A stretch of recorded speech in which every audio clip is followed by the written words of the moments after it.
What if I told you that a 5,000-year-old ritual accidentally solved one of neuroscience's biggest problems? No crystals, no mysticism, just breath, movement, repetition, and a brain that finally shuts up. This is what happens to your nervous system when you do 108 Sun Salutations, and why the number 108 is not random.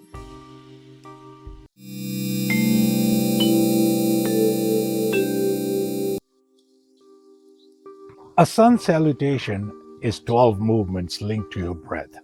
That's it. Inhale, you open, exhale, you fold. You reach up like a plant turning towards light. You bow down, you arch back, you press forward. Every movement follows your breath like a wave follows the tide. 108 rounds, right side, left side, that's 1296 individual movement transitions. Ancient Vedic teachers call this Surya Namaskar, a salutation to the sun.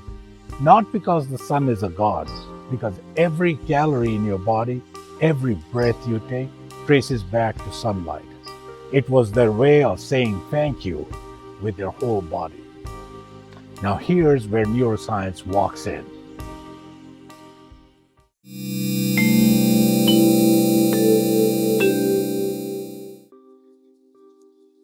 Your brain has a network that runs in the background all day long. Scientists call it the default mode network, the DMN. You know it as the voice that replays yesterday's argument at 2 a.m., the to-do list that appears the second you sit still, the mental noise that never fully stops. Here's the problem. That network is expensive. It burns energy, and it is strongly associated with anxiety, rumination, and the feeling of being stuck in your own head. Now, rhythmic, repetitive movement suppresses the DMN. Long-distance runners report it. Meditators show it in brain scans. The mechanism is straightforward. When your brain is fully occupied coordinating breath, balance, and 1,296 movement transitions, the rumination network loses its bandwidth. It simply cannot compete. It goes quiet.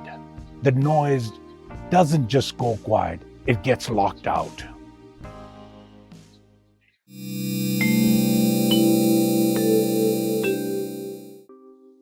Around the third of the way, your body will want to stop. Legs burning, shoulders aching, breath scraping like the bottom of a barrel. Your brain producing a very logical, very convincing argument for why stopping is the smart choice. This is the most important moment of the practice. The Vedic teachers called it the tapas, heat, the same heat that turns soft clay into a pot that can hold water. You cannot make anything permanent without fire. Physiologically, here's what's happening. Your body has been releasing cortisol, the stress hormone. But as you push past your limit, beta endorphins kick in. These are your body's own pain-relieving, mood-lifting compounds. Same family as the runner's high. Around the midpoint, many practitioners report a shift. The effort stops feeling like climbing and starts feeling like floating. That's not magic. That's your own chemistry catching up to your commitment.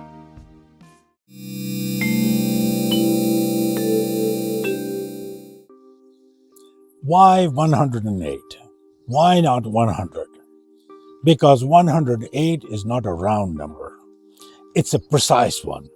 In Sanskrit, the language these practices were built in, there are 54 letters. Each letter has two forms, active and receptive.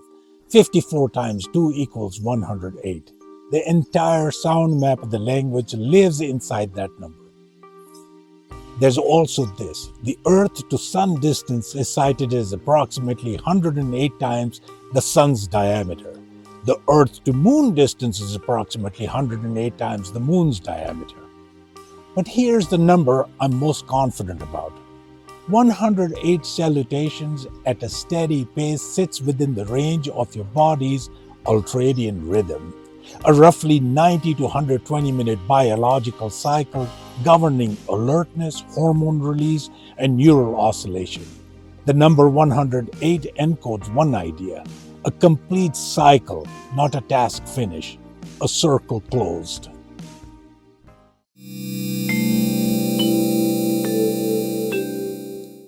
Here's what actually happens at round 108. You don't feel triumphant, you feel quiet. The way a field feels after the fog burns off and everything is suddenly visible. The part of you that was managing, performing, worrying, that part ran out of fuel somewhere around round 70. It had no more arguments. And what's left underneath isn't emptiness, it's clarity. The Vedas called it pratyahara, drawing inward.